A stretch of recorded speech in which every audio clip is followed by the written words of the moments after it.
Producer Andrew Williams, Dubs, you are here. Are you ready to play Armin and Levac's first edition of Defend Your Tweet? I'm a little afraid of this right now. And no, me and you have only known each other about 4 months now. So this is going to be like how we really find out a lot about each other right here. All right, here we go. And it's time for Defend Your Tweet.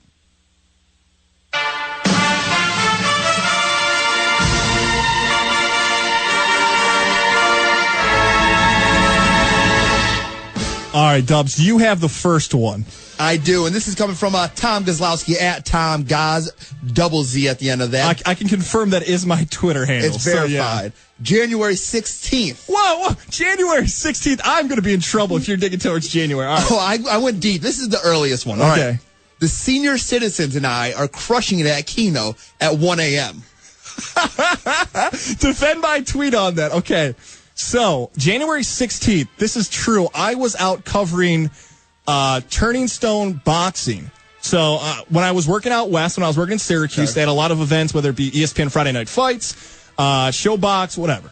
I was out there covering a fight, and I decided to get a room. So, like, I got great seats to boxing, but it's 1 a.m., and I got nothing to do. And I'm just sitting there at the casino with an alcoholic beverage.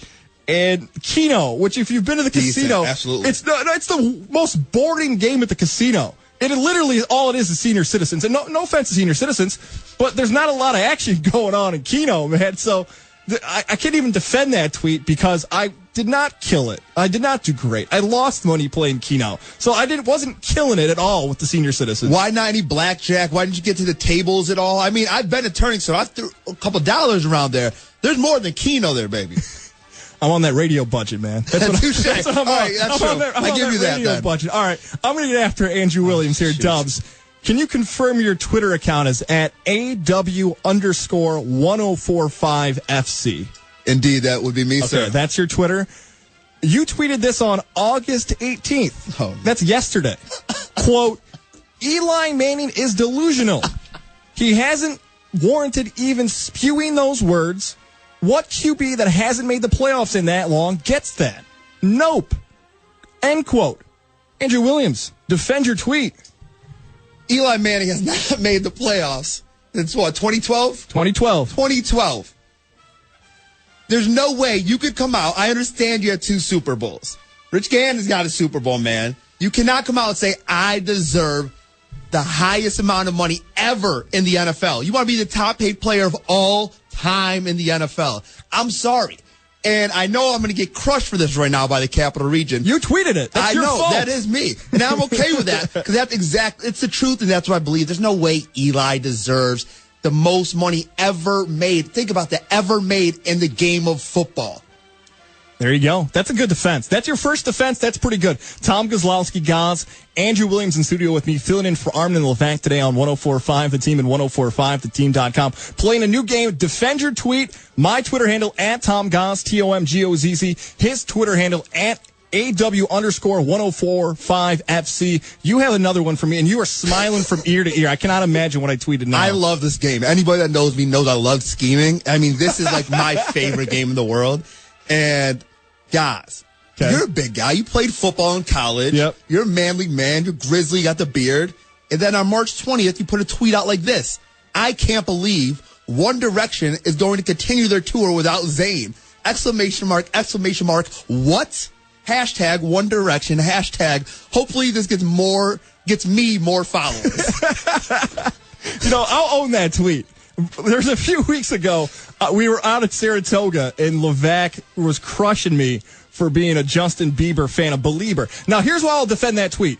And for the younger people who know how social media works and how this whole Twitter thing goes down, using hashtags, which I used, One Direction, there's random eggs and random people out there that will use those hashtags and will start to follow you. So, yes, this was an absolutely selfish ploy by me to get more followers on Twitter.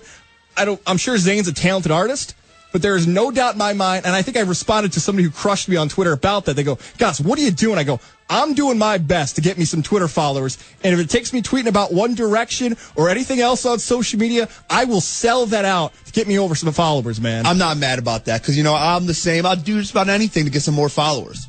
You tweeted this. Oh, and I know, because I'm about to read this tweet out. You tweeted this on August 12th, quote, "Wow, Ryan Seacrest hosting the Olympics is like Joe Rogan judging a ballet contest. Hashtag just sane." Defend your tweet. I will defend that, because when has Ryan Seacrest ever? We're talking from going from Bob Costas to Ryan Seacrest, the American Idol. I understand he does his top 40 all week and everything like that.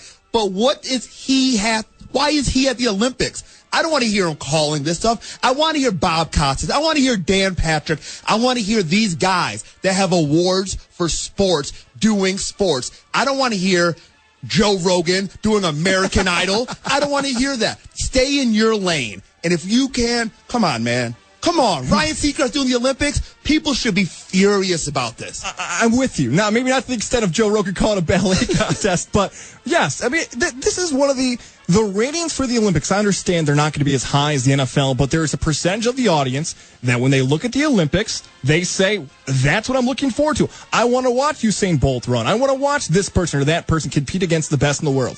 And you could have found hundreds, if not thousands, of sports broadcasters that dream to do this, to host it on the biggest stage in the world. And the fact that you, as you put it, went out of the lane to go get Ryan Seacrest to give recaps, it doesn't make much sense to me.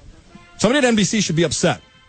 I mean, 'cause like you said, a lot of people, their goal in life is like, let me call the Olympics. And just have something like that. Guys, it can't be done. Some things just should not be done. Just like this tweet that you did on April 24th. I don't know what time this was, guys, but who's calling Quest Chat with me tonight? Now, I did not tweet that. Yes, you did. Oh, God. Now, ladies and gentlemen, I don't know if you know what Quest Chat is. Pretty much like, if you're single. I hope your girl's not listening to this either. Quest Chat was a great idea like 15 years ago when there was nothing like called the internet. 20 years ago. When there's no Tinder. When there's no Tinder, when there was no hookup app. Quest, I'm sure that was a great thing. But I was watching a certain channel, like I'm sure it's 1:30 in the morning, and the commercials are so cheesy now for that thing. And I'm like, you know what?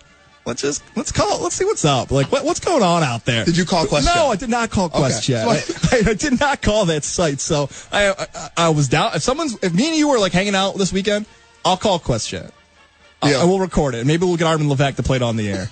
Defend your tweet. Tom Gazlowski, Goss, filling in for Armin Levesque. Andrew Williams, Dubs with me. Trying to defend some of these things on social media that we say. And believe it or not, some of these involve sports. Like this thing that Andrew Williams tweeted out on August 5th. Quote, and I'm going to get this right. Chase Hadley just isn't good. He can go 5 for 5 tonight. He's extremely overrated. You tweeted that on August 5th. Not only did you tweet that, I don't know if you intentionally spelled his name wrong or not to even harp on more of the fact of him being overrated, but his name was spelled Hadley by your tweet. Defend that. I will defend that because, when Chase Hadley came in last year, I didn't have a problem with it, really. I was like, he's just going to be a runner guy. The Yankees re-signed him. And then everybody, I said in the beginning of the year, I don't think he's that good. I think he's a little overrated. His best years were about 3 years ago. And then the first 3-4 months of the season, this guy's defensive play, which was what it was all about, was bad. He was making errors. He wasn't hitting the ball. He was just bad in the lineup. It didn't look good to him where he was at in the 7th spot for the Yankees. And up until even a couple weeks ago, he's playing better now. He's getting more hits now, which makes me look really bad, especially right now, after the last couple games he's had. But no, I think, what time did I write that? It might have been, a few cocktails down. So that's the toughest one you've had to defend. All right, you got one more for me. I got one more for you. Okay. March 15th, which is March 15th, March Madness is going on. What I feel really bad about the Capital Region is you cannot see Dubs' reactions to looking down at his phone and saying, why? Like his eyebrows, his facial expressions, seeing my Twitter, he's just disgusted by it. But go ahead and read whatever this is going to be. Quote unquote, Kentucky fears playing Georgia State. I will defend that tweet. I tweeted that minutes after R.J. Hunter hit that buzzer beater. No, I take that back. I'm incorrect. I tweeted that following their conference title game. And if you remember the conference title game that R.J. Hunter and his dad and everybody played in, broadcasted on ESPN, the final score was like 39-37. It was the lowest scoring conference game of any of the conference championships across the NCAA Division I at that time. So you scored 39 points. So I was being a little sarcastic, saying if you're going to score 39 points in that conference, imagine if you played Kentucky, who at that time was considered, if not still, the best defensive team of the last 25 years in college basketball. This is the last one I have for you. You tweeted this on July 30th. Quote, Meek could have written either, and the peasantry would still be on an all-time high. Hashtag wanna know. End quote. Defend your tweet and help some listeners translate that to English. Okay, I will. First off, you love when I say peasantry. I knew that was coming in. Can't get enough. I knew that was coming in. And this is all about the Meek Mill and Drake rap beef. If I know Levac didn't know what a Meek Mill was at first. For some of those that's hip-hop artists. Yes, Meek Mill and Drake are rappers now that are very popular. Very popular. Probably one of the most popular out. And, you know, Meek Mill said something he shouldn't say, and then he really couldn't back it up. And then all these people that love Drake, which is the people like the New England Patriot fans, the mainstream people. That's how I'll put it. I'll put it into those words. All just piled on him, kept piling on him, and he couldn't do anything right. I defend my tweet. There you go. Andrew Dubs Williams right there playing Defend Your Tweet. He did a pretty nice job. As for me, clearly my Twitter needs to get cleaned up.